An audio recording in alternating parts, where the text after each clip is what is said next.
프랑스 국가대표가 한국 삼계탕 앞에서 무릎 꿇었습니다. 프랑스 툴루즈. 기온은 42도까지 치솟고 전력망은 무너졌습니다. 평생을 바친 수영장이 찜통이 되어버렸죠. 프랑스 국가대표 수영선수 소피 마르탱. 자존심 하나로 버티던 그녀는 분노를 삼키며 외쳤습니다. 프랑스가 이 정도로 후진국이었나? 그때 동료가 조심스레 말을 꺼냅니다. 한국으로 가자. 순간 소피는 비웃었습니다. 김치 냄새, 뜨거운 국물, 땀에 흠뻑 젖은 채 시원하다고 외치는 미개한 나라. 그게 그녀가 알고 있던 한국이었습니다. 절대 그런 야만적인 나라에는 가지 않겠어. 그녀는 단호했죠. 하지만 사흘 뒤 수영장은 완전히 고장나고 맙니다. 고작 한 달도 남지 않은 세계선수권. 결국 소피는 자신이 그렇게도 무시하던 그 땅에 발을 들이게 됩니다. 한국. 비행기에서 내리자마자 또다시 절망이 밀려옵니다. 45도에 육박하는 체감온도, 살을 파고드는 습기. 우리를 이 지옥에 데려온 거야? 소피는 마크를 노려보며 이를 갈았죠. 하지만 공항의 자동문이 열리는 그 1초 모든 게 바뀌었습니다. 단 1cm의 경계를 넘어서자 숨이 트이기 시작했죠. 기온이 뚝 떨어지고 이마에 붙었던 머리카락이 마법처럼 떨어져 나갔습니다. 그 순간부터였습니다. 소피가 매 순간 자신이 틀렸다는 걸 인정할 수밖에 없게 된 건 냉방이 완벽한 지하철, 실시간 혼잡도와 온도 조절, 열기에 찌든 거리 위 차가운 식당 공기, 그리고 국물 한 모금에 시원하다는 말이 절로 나온 삼계탕 한 그릇. 소피는 혼란스러웠습니다. 어떻게 이 작은 아시아 국가가 프랑스보다 모든 것이 앞서 있을 수 있단 말입니까? 하지만 가장 충격적인 순간은 따로 있었습니다. 현금을 가득 넣은 지갑을 일부러 사물함에 잠그지 않고 두었을 때 1시간 후 지갑은 그대로 있었고 그 옆엔 이런 쪽지가 남겨져 있었죠. 지갑이 떨어질 수 있으니 안쪽으로 밀어놨습니다. 그날 밤 소피는 서울의 편의점 앞 테이블에서 치킨과 맥주를 앞에 두고 이렇게 속삭였습니다. 이 나라는 그냥 기술로 앞선 게 아니야. 사람들의 마음이 앞서 있는 나라야. 그녀가 그렇게도 비웃던 김치 냄새에 나는 나라. 그곳이 그녀의 인생을 완전히 바꿔놓았습니다. 그리고 마지막 날, 그녀는 무인 도서관 앞에서 한 권의 프랑스 책을 집어듭니다. 누군가가 한국어로 정성스럽게 번역한 메모가 책장 사이에 끼워져 있었습니다. 그 순간 소피는 깨달았습니다. 이건 우연이 아니라 운명이었음을. 그렇다면 이들이 한국에서 대체 어떤 경험을 했던 것일까요? 지금부터 그 놀라운 이야기 시작하겠습니다. 소피 마르탱은 수영장 입구에 서서 절망했다. 42도까지 치솟은 기온에 전력망이 무너지면서 평생을 바친 수영장이 찜통으로 변해버렸다. 물은 미지근해졌고 에어컨은 작동을 멈췄다. 세계선수권까지 한 달도 남지 않은 상황에서 말이다. 프랑스 국가대표 수영팀의 에이스로서 소피의 자존심은 하늘을 찔렀다. 명문가 출신인 그녀에게는 이런 상황 자체가 굴욕이었다. 땀이 뚝뚝 떨어지는 수영장에서 그녀는 분노를 참을 수 없었다. 이런 젠장할! 소피가 이를 갈며 소리쳤다. 프랑스가 이 정도로 후진국이었나? 그때 팀 동료 마크 르클레르가 노트북을 들고 나타났다. 평소 조용하고 분석적인 성격의 컴퓨터 공학도 출신인 그는 늘 데이터와 정보로 문제를 해결하려 했다. 그의 표정에는 뭔가 해결책을 찾았다는 확신이 서려 있었다. 해결책이 있어, 소피. 한국으로 가자. 소피는 코웃음을 쳤다. 한국? 김치 냄새 나는 그 나라? 아시아의 작은 섬나라가 뭘 할 수 있겠어? 하지만 마크는 포기하지 않았다. 그는 노트북 화면을 돌리며 자료를 하나씩 보여주기 시작했다. 완벽한 수영장 시설들, 연중무휴 가동되는 에어컨 시스템, 그리고 무엇보다 놀라운 가격 경쟁력. 프랑스에서 한 달 훈련비로 한국에서는 석 달을 보낼 수 있다는 충격적인 데이터였다. 말도 안 돼! 소피가 소리쳤다. 이런 조작된 자료를 어디서 구해온 거야? 저런 원시적인 나라가 우리 프랑스보다 나을 리 없어. 소피는 TV에서 본 한국을 떠올렸다. 40도가 넘는 더위에 뜨거운 국물을 마시며 땀을 뻘뻘 흘리면서도 시원하다고 외치는 미친 사람들. 에어컨도 제대로 없어서 결국 정신이 나가버린 불쌍한 민족이라고 생각했다. 저 한심하고 수준 낮은 나라 따위는 절대로 가지 않을 거야. 소피는 단호하게 선언했다. 하지만 현실은 냉혹했다. 사흘째, 나흘째 수영장 상황은 더욱 악화됐다. 마침내 넷째 날 수영장 시설이 완전히 고장났다. 수리하는 데만 최소 2주는 걸릴 거라는 절망적인 소식까지 들려왔다.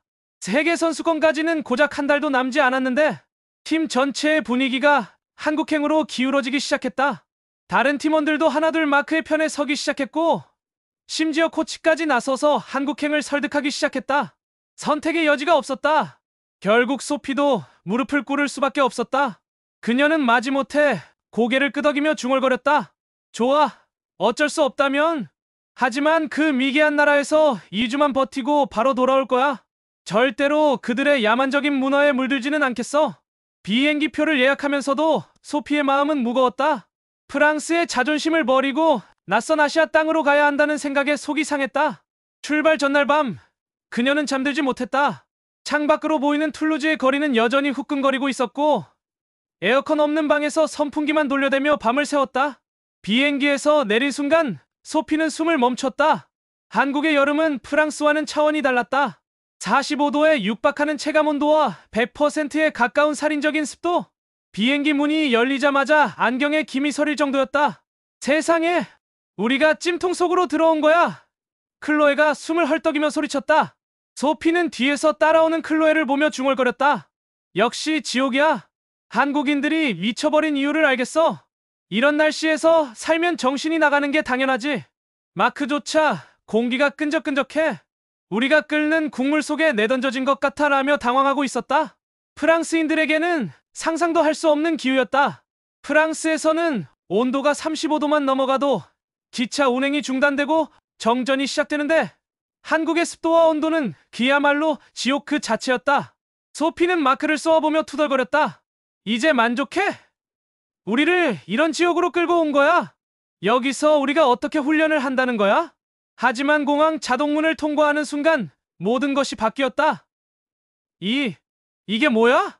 출입문까지의 단 1cm 차이였다. 출입문 밖은 지옥이었지만 문을 열고 들어서자마자 온도가 15도 이상 떨어진 것 같았다. 땀 범벅이 된 머리카락이 이마에 달라붙는 것이 멈췄다. 다시 숨을 쉴 수 있었다. 인천공항 안에는 또 다른 행성이 있는 것 같았다. 프랑스 대다수 공항에는 에어컨 따위가 아예 존재하지도 않았다. 임시방편으로 설치한 대형 선풍기에 승객들이 달라붙어 필사적으로 더위를 쫓으려 애쓰는 게 일상이었다. 심지어 프랑스 공항에는 부채나 휴대용 선풍기를 들고 다니며 돈을 받고 바람을 쐬게 해주는 전문 직업까지 존재할 정도였다. 하지만 한국 공항은 중앙 냉각 장치를 통해 공항 내부의 모든 곳을 사각지대 없이 시원하게 만들어주고 있었다. 터미널은 엄청나게 크고 깨끗해서 마카롱을 바닥에 떨어뜨려도 문제없이 집어먹을 수 있을 정도였다. 바닥은 말 그대로 천장을 반사하고 있었고 중간중간 보이는 식물들은 장식용이 아니라 천연습도 흡수제로서 실시간 수분 측정값을 표시해주고 있었다. 더욱 놀라운 건 모든 좌석 위의 온도를 세부적으로 조절할 수 있는 개별 쿨링 시스템이 존재한다는 것이었다. 추위를 많이 타는 승객들을 위해 특정 구역은 에어컨 바람의 영향을 최소화하며 춥지도 덥지도 않은 온도가 유지되도록 배려하고 있었다. 소피는 할 말을 잃었다. 한국이 어떻게 공항에서마저 이런 놀라운 인프라를 구축해 놓을 수 있었을까? 프랑스였다면 비용 문제로 이런 냉방 인프라를 유지하는 것도 불가능했을 것이다. 애초에 이런 냉방 시설을 가동할 전력망 자체가 부족해서 절대로 한국과 같은 모습을 보여줄 수 없었다. 더 놀라운 것은 지하철이었다. 지하철역 입구부터가 달랐다. 계단을 내려가는데 온도가 점점 시원해지는 것이었다. 마치 지하 깊은 곳으로 들어갈수록 천연 에어컨이 더 강해지는 것 같았다. 여기 진짜 지하철역 맞아? 5성 호텔 아니야? 역사 안은 정말 다른 세계였다. 소피가 상상했던 지하철과는 완전히 달랐다. 프랑스 파리 지하철은 여름이면 찜통이 되고 겨울이면 냉장고가 된다. 그런데 서울 지하철은 사계절 내내 완벽한 온도를 유지하고 있었다. 스크린에는 실시간으로 각 칸의 온도가 표시되고 있었다. 몇 번 칸이 가장 시원한지, 어느 칸이 사람이 적은지까지 알려주고 있었다. 22도 냉방 칸, 26도 일반 칸까지 승객들의 체질을 고려한 세심한 배려였다. QR코드 하나만 찍으면 목적지까지 가장 시원한 환승 경로를 안내해준다고? 마크가 흥분해서 말했다. 지하철이 들어오는 소리도 달랐다. 프랑스 지하철은 삐거덕거리며 시끄럽게 들어오는데 서울 지하철은 거의 소리가 나지 않았다. 문이 열리자 시원한 바람이 쏟아져 나왔다. 지하철 안으로 들어선 순간 소피는 말을 잃었다. 내부는 호텔 로비처럼 깔끔했다. 바닥에는 먼지 하나 없었고 의자들은 새 것처럼 깨끗했다. 무엇보다 놀라운 건 승객들이었다. 모두들 조용히 자리에 앉아 있거나 스마트폰을 보고 있었다. 큰 소리로 떠드는 사람도 음식을 먹는 사람도 없었다. 소피는 프랑스 지하철을 떠올렸다. 시끄럽고 더럽고 때로는 위험하기까지 한 그곳과는 정반대였다. 여기서는 마치 도서관에 있는 것 같은 평온함이 느껴졌다. 지하철이 움직이기 시작했는데도 진동이 거의 없었다. 프랑스에서는 지하철 안에서 물을 마시기도 어려울 정도로 흔들렸는데 여기서는 커피를 마셔도 흘릴 걱정이 없을 것 같았다. 더욱 놀라운 것은 실시간 대응 시스템이었다. 서울 온도가 35도를 돌파하자마자 냉방을 강화합니다라는 방송이 나오며 실시간으로 냉방 수준이 조절되고 있었다. 환승역에 도착했을 때 소피의 놀라움은 정점에 달했다. 환승 통로에도 에어컨이 완벽하게 가동되고 있었고 바닥에는 방향을 알려주는 LED 등이 깔려 있었다. 길을 잃을 수가 없는 구조였다. 클로에가 QR코드를 스캔하더니 소리쳤다. 이것 봐. 가장 시원하게 이동할 수 있는 경로까지 계산해줘. 실시간 혼잡 정보, 환승 가이드, 경로별 체감 온도까지. 마크가 중얼거렸다. 어떻게 한국은 이런 무지막지한 기술을 개발해내고도 아무도 자랑하지 않을 수가 있지? 프랑스였다면 이 기술을 대대적으로 자랑하며 미쳐 날뛰었을 텐데 소피는 이런 생각이 들었다. 이건 단순히 교통수단이 아니라 하나의 거대한 작품 같다고. 모든 것이 계획되어 있고 모든 것이 시민을 위해 설계되어 있었다. 하지만 여전히 의심스러웠다. 겉모습만 그럴듯하게 꾸며놓은 거겠지? 진짜 한국인들이 사는 곳은 다를 거야. 지하철에서 나온 순간 다시금 지옥 같은 더위가 엄습했다. 소피는 역시라며 고개를 저었다. 지하철은 외국인들에게 보여주기 위한 쇼케이스였고 실제 한국인들의 삶은 다를 거라고 확신했다.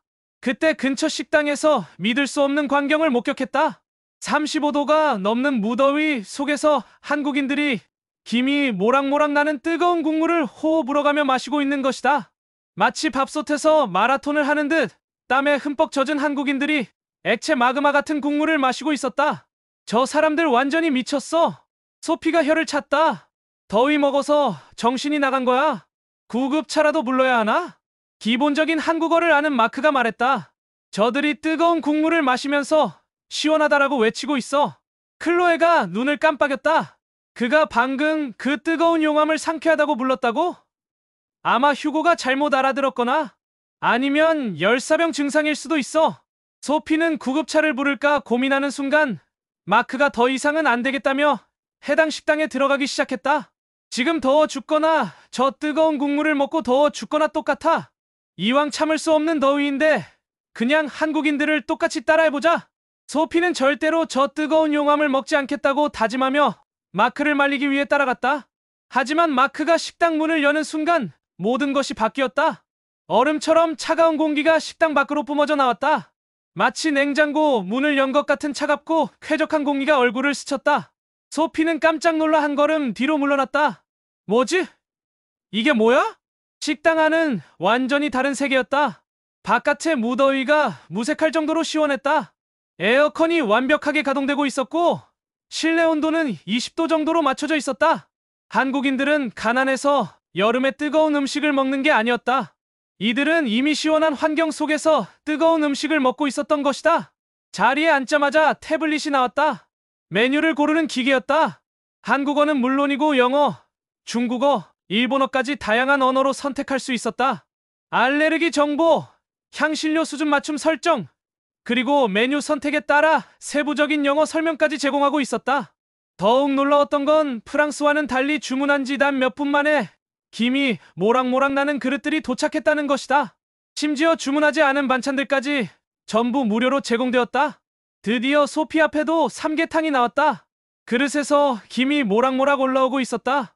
소피는 의심스러운 눈으로 국물을 바라봤다. 이 시원한 실내에서 저 뜨거운 국물을 어떻게 먹으라는 건지 모르겠다고 생각했다. 옆 테이블 한국인 정장 차림의 남성들이 땀으로 얼굴을 반짝이며 시원하다는 말을 반복하는 모습에 용기를 얻어 조심스럽게 삼계탕 한 숟가락을 먹게 되었다.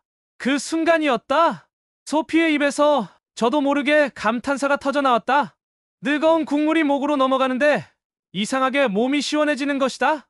처음에는 뜨겁다고 생각했는데 시간이 지나면서 몸 전체가 개운해지는 느낌이었다. 드디어 수영장에 도착했다. 문을 여는 순간 소피는 눈을 의심했다. 이게 정말 공공 수영장이 맞나 싶을 정도로 시설이 완벽했다. 입구부터 첨단 시스템으로 가득했다. 심박수를 측정해서 개인별 최적 수온을 추천해주는 AI 시스템까지 있었다. 수영장 내부는 더욱 놀라웠다. 물 온도는 정확히 26도로 유지되고 있었고 실내 온도는 22도였다. 습도까지 완벽하게 조절되어 있었다. 소피는 프랑스 툴루즈에서 겪었던 그 찜통 같은 환경과 비교할 수밖에 없었다. 하지만 진짜 충격은 탈의실에서 왔다. 소피가 가방을 어디에 둘지 고민하고 있을 때 여권과 현금, 그리고 비싼 수영 장비들이 들어있었기 때문이었다. 프랑스에서라면 당연히 유료 사물함에 넣거나 몸에 지니고 다녀야 했을 것이다. 그때 옆에서 옷을 갈아입고 있던 한국인 할머니 이숙자가 말을 걸어왔다. 유창한 영어로 소피에게 물어보셨다. 뭔가 걱정이 있어 보이네요. 소피는 솔직하게 대답했다. 사물함이 믿을 수가 없어서 귀중품을 어디에 숨겨놓을 마땅한 장소가 없나 찾아보는 중이었어요. 제가 온 프랑스에서는 이런 과정이 당연하게 여겨지거든요. 이숙자 할머니는 무슨 뚱딴지 같은 소리를 하냐는 듯 소피를 쳐다보더니 충격적인 말을 해왔다. 사물함이 잠겨져 있는데 도대체 당신의 귀중품을 어떻게 훔쳐갈 수가 있단 말이에요? 그리고 한국인들은 당신이 굳이 귀중품을 사물함 안에 넣고 잠그지 않아도 절대로 훔쳐갈 사람들이 아니에요. 소피는 믿을 수 없었다. 할머니가 손가락으로 가리키는 곳을 보니 탈의실 한편의 의자에는 지갑 하나가 놓여 있었다. 그 지갑은 누구도 손대지 않았는지 현금이 그대로 들어 있었다. 보세요. 사람들은 가끔 실수를 하곤 합니다. 저기 보이는 지갑의 주인은 깜빡하고 자신의 지갑을 사물함에 넣지 않고 그대로 수영장 내부로 들어간 모양이에요. 저는 이곳 수영장 센터를 5년 동안 다녔고 이렇게 스마트폰을 만지다가 그대로 의자에 놓고 가거나 지갑 등의 귀중품을 미처 사물함에 넣어두지 않고 그냥 가버리는 경우를 수도 없이 보았어요. 이숙자 할머니는 계속해서 설명했다. 하지만 이곳에서 잃어버린 물건이 결국 주인에게 돌아가지 못했다는 이야기는 들어본 적도 없어요. 보세요. 이곳은 탈의실이고 그러니 CCTV조차 찾아볼 수 없어요. 만약 누군가 물건을 훔치면서 완전 범죄를 꿈꾸고 싶었다면 쉽게 그럴 수 있다는 이야기죠. 하지만 한국인들은 절대로 남의 물건에 손대지 않아요. 이게 바로 한국이죠. 소피와 팀원들은 일동 그대로 얼어붙고 말았다. 프랑스에서는 마스터키를 통해 모든 시설을 돌아다니며 사물함을 열어 귀중품을 훔치는 전문적인 직업까지 존재하는 상황이었다. 심지어 시설 직원이 직접 사물함을 열고 자신의 고객 물건을 훔치는 경우도 있어서 프랑스에서는 그야말로 그 누구도 믿을 수가 없었다. 소피는 확인해보기로 했다. 일부러 지갑을 사물함에 넣고 잠그지 않았다. 그리고 수영을 하러 갔다. 1시간 정도 수영을 하고 돌아왔을 때 지갑은 그 자리에 그대로 있었다. 더 놀라운 건 지갑 옆에 쪽지가 있었다는 것이다. 한국어와 영어로 쓰여 있었는데 지갑이 떨어질 수 있으니 안쪽으로 밀어놨습니다라는 내용이었다. 누군가 소피의 지갑을 지켜준 것이었다. 수영 훈련 중 클로에가 갑자기 비명을 질렀다. 그녀의 비명은 마치 누군가 방금 헤어드라이어를 물에 빠뜨린 것처럼 수영장 전체에 울려 퍼졌다. 어깨가 부러진 것 같아 살려줘. 클로에는 이전 대회를 준비하다가 어깨 부상을 당했고 지금은 재활 훈련에 집중해야 하는 상황이었다. 그런데 무리해서 훈련을 진행했고 결국 문제가 터진 모양이었다. 프랑스에서는 이런 수영장에서 긴급한 상황이 발생해도 도움을 받을 수 있는 긴급 대응 시스템이 전혀 준비되어 있지 않았다. 아마도 클로에는 병원이 있는 도시 중심부까지 3시간은 차를 타고 달려가야 겨우 의사를 만나볼 수 있을 것이다. 그런데 수영장 직원이 다가와 말했다. 수영장 내에 응급처치실이 있어요. 한의사 선생님이 상주합니다. 클로에는 공포에 질렸다. 한의학요? 그건 사이비 의술 아니에요? 이 남자가 절대로 제 몸에 털끝 하나도 건들지 못하도록 해주세요. 하지만 마크가 그런 클로에를 달랬다. 클로에, 걱정하지 마. 한의학은 사이비 의학이 아니야. 우리 아버지도 파리에 있는 한의원을 다니면서 거의 못 쓸 정도로 상태가 나빴던 왼쪽 무릎을 치유하게 되었거든. 프랑스 의사들은 손도 쓰지 못했음에도 말이야. 한경수 한의사가 나타났다. 60대 정도로 보이는 온화한 분이었다. 클로에를 보더니 조용히 손목을 잡았다. 맥을 짚어보는 것이었다. 그리고는 어깨 주변을 살살 눌러봤다. 몇 분 후 한경수 한의사가 말했다. 어깨 근육이 과도하게 긴장되어 있고 혈액순환이 잘 안 되네요. 침술로 치료할 수 있습니다. 클로에는 반신반의했지만 고통이 너무 심해서 동의할 수밖에 없었다. 어차피 선택권 따위는 없었다. 이런 수영장에서 무슨 도움을 받을 수가 있겠는가? 한의사는 방수 수영 가방을 열어 바늘과 알코올 물티슈를 꺼냈다. 가느다란 침을 몇 개 꺼내더니 클로에의 어깨와 팔의 정확한 지점을 찾아 침을 놓기 시작했다. 신기하게도 아프지 않았다. 오히려 시원한 느낌이었다. 한의사는 조심스럽게 클로에의 등과 어깨를 부드럽게 누르며 부러지지 않았어요라고 말했다. 그는 그저 부상 부위를 조심스럽게 만진 것만으로 이건 단순한 근육 경련이라는 전문적인 진단까지 내렸다. 15분 정도 지났을 때 기적이 일어났다. 클로에가 천천히 팔을 움직여봤다. 아까까지 움직일 수도 없었던 팔이 자연스럽게 돌아갔다. 통증도 거의 사라졌다. 클로에는 눈물을 흘리며 소리쳤다. 이제 움직일 수 있을 것 같아요. 아무것도 느껴지지 않아요. 더 이상 아프지 않아요. 이게 무슨 마법이에요? 한경수 한의사는 조용히 웃었다. 마법이 아닙니다. 한국이 수천 년 동안 발전시켜온 의학이죠. 몸의 기운과 혈액순환을 바로잡아주는 치료법입니다. 소피가 치료비를 물어봤을 때 한경수 한의사는 고개를 저었다. 돈을 받지 않습니다.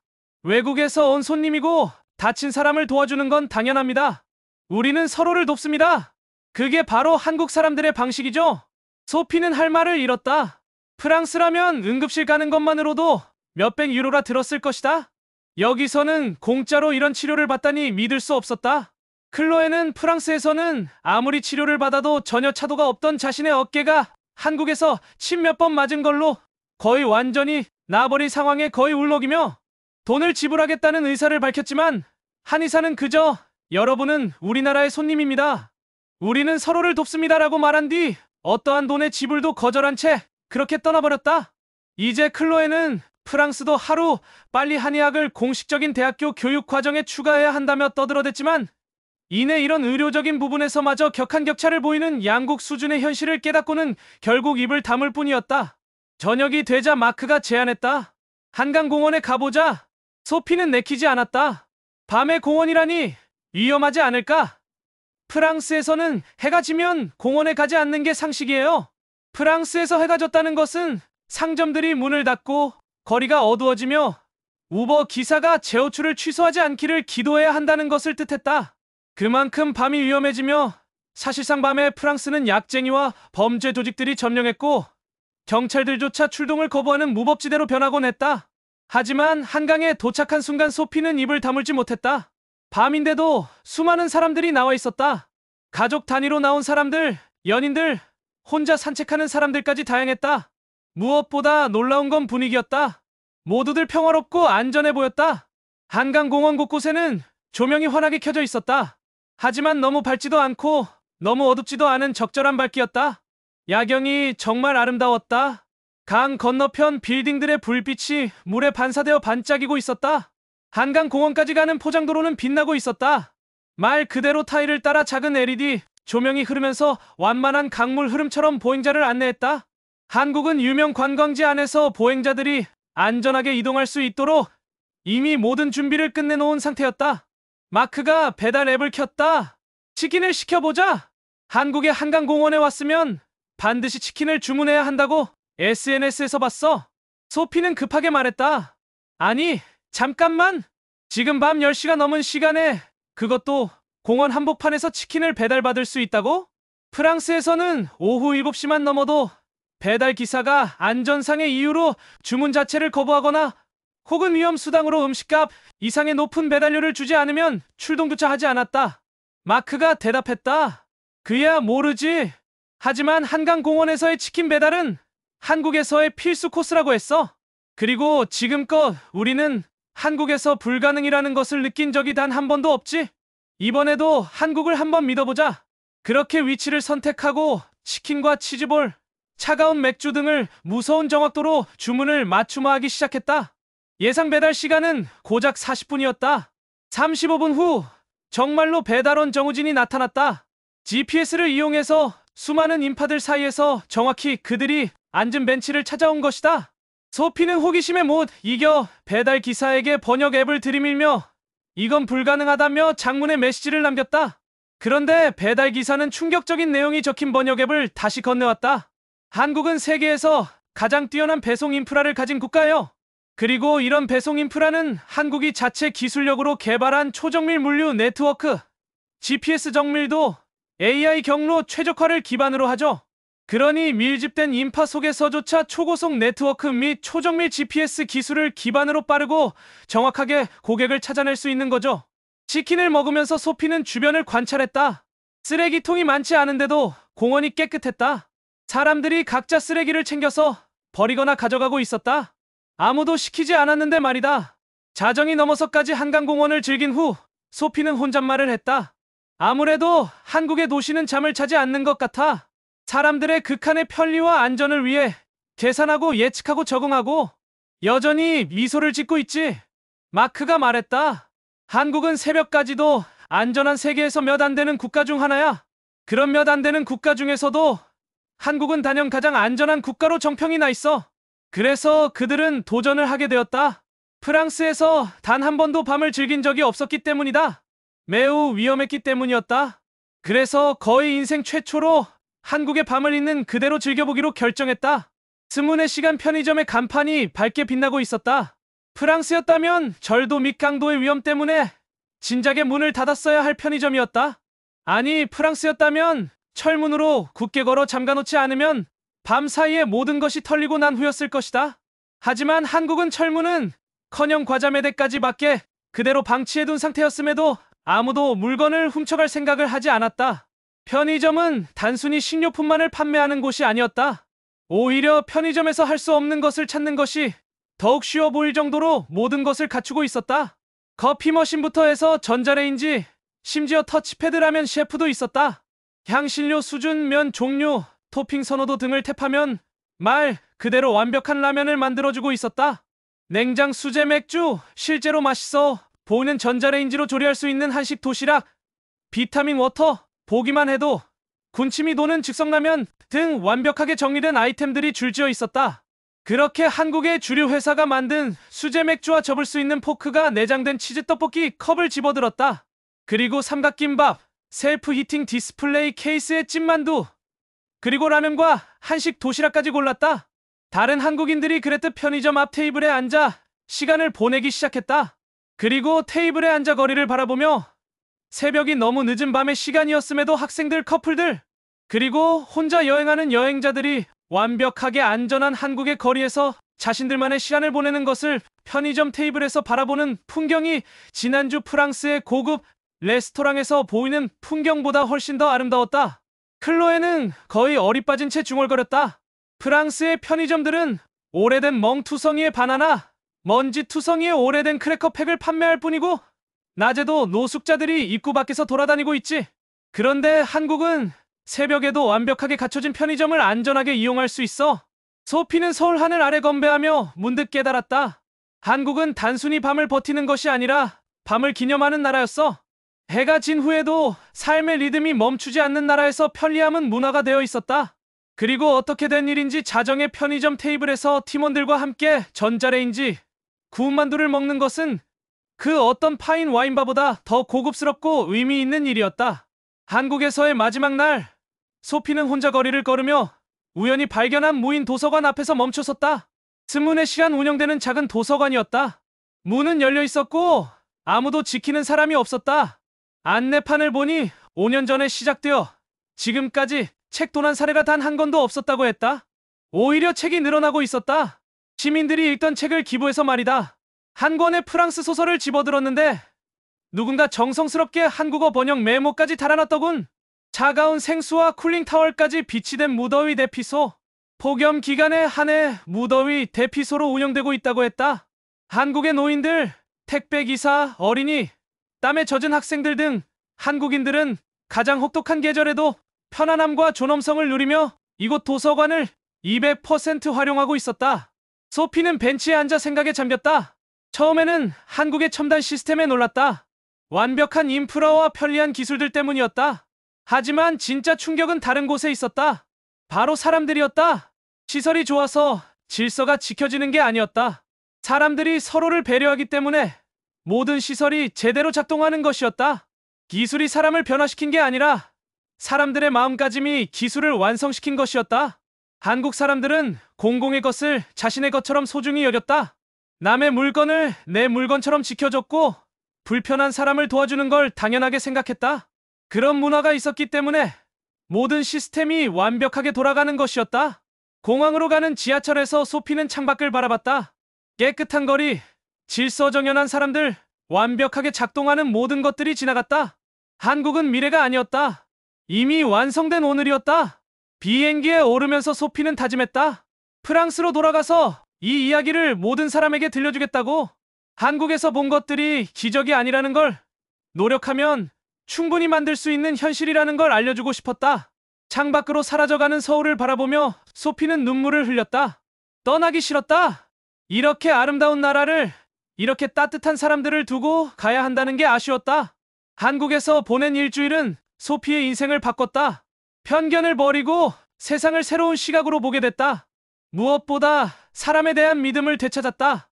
진정한 선진국이란 기술이 발달한 나라가 아니라 사람들이 서로를 믿고 배려하는 나라였다. 한국이 바로 그런 나라였다. 툴루즈로 돌아간 소피는 이후 한국 경험 전도사가 되었다. 프랑스 수영계에서 한국 시스템을 전파하며 매년 여름이면 한국행을 추진하는 인물로 거듭났다. 그리고 매년 여름 그녀는 혼자서라도 한국을 찾았다. 삼계탕을 먹으며 시원하다고 외치고 한강에서 치킨을 시켜 먹으며 새벽 편의점에서 맥주를 마시며 서울의 밤을 만끽했다. 한국은 내 인생의 터닝포인트였어. 세상에는 이런 나라도 있다는 걸 알게 된 거야.